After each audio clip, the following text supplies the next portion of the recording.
Hey, welcome back to Breaking Bread.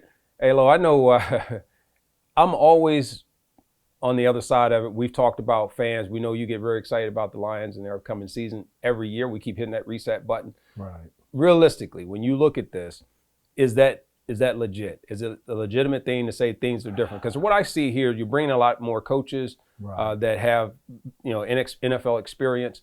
You're bringing those that are coming from systems, but they're not bringing that system, so to speak, with them.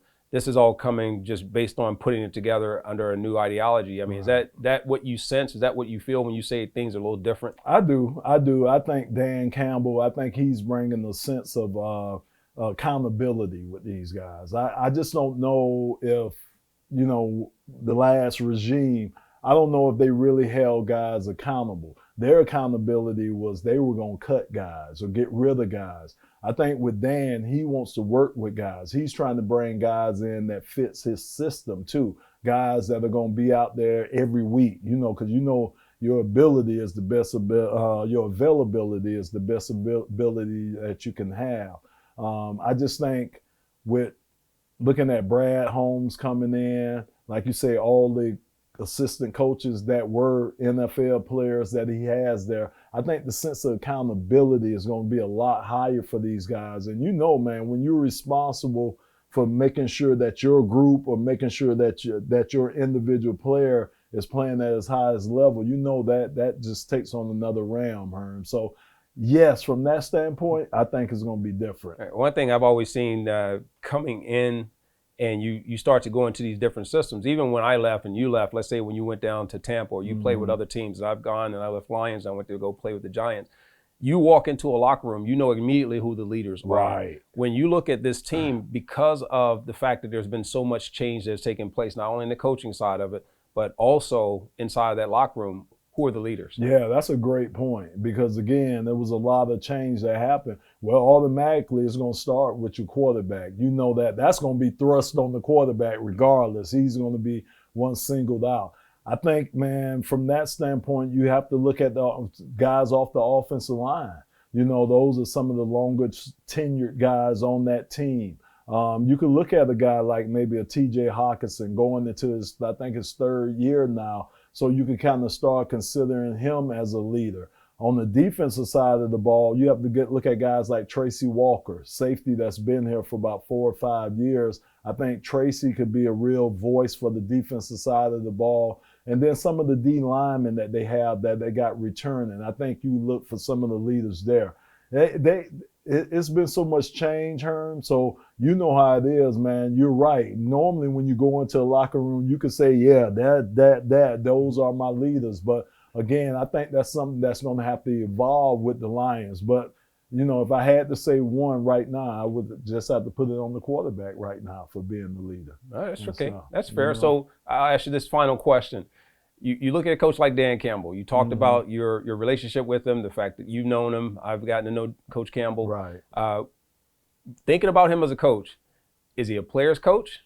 Or does he become a coach that finds the balance that he knows that there's a couple lines you have to have? Because we've had a wide range of coaches that have come through, and there's been a mixture of those. When you see him, what is your best assessment of what type of coach Coach Campbell's going to be? I think he'll be a guy that can carry the balance.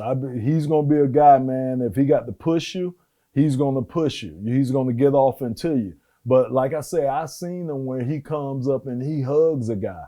You know what I'm saying? And you got to have that balance. Herm, you're dealing with grown men. You know what I'm saying? You just can't be one way with grown men. You can't just either push them or be that player type of coach. You got to have a balance. And I think he could do both. I think if he has to kick a guy in his butt, he's going to be able to do that. And I think if he has to hug a guy, he'll be able to do that. And I think his biggest asset is that he sat in those chairs. If I'm looking at him as a position or a positional player, I know he's done what I'm trying to get accomplished now. So that would give me a sense of, hey, then this guy knows what he's talking about. So I would rather follow a guy like that. So you don't think that'll blur the lines a little bit when you right here you're not buddy, but you're a little bit more forgiving, more playful, and then over here when it's time to be serious and you need people to understand the factor of accountability and what that means to the team.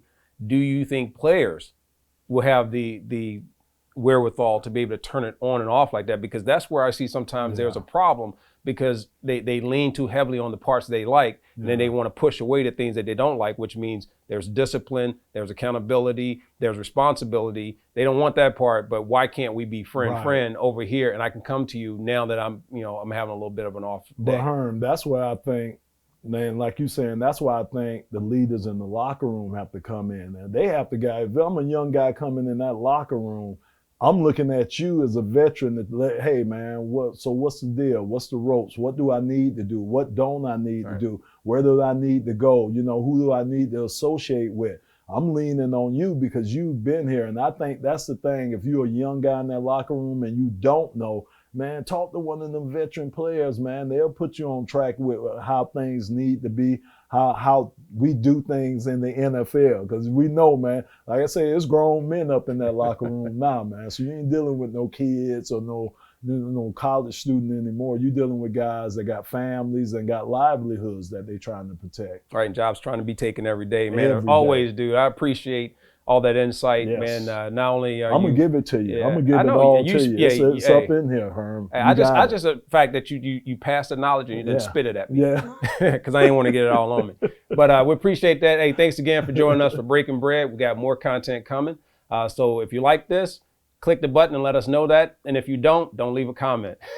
But hey, we appreciate you either way. Join us next time. Herman and Lomas, Breaking Bread.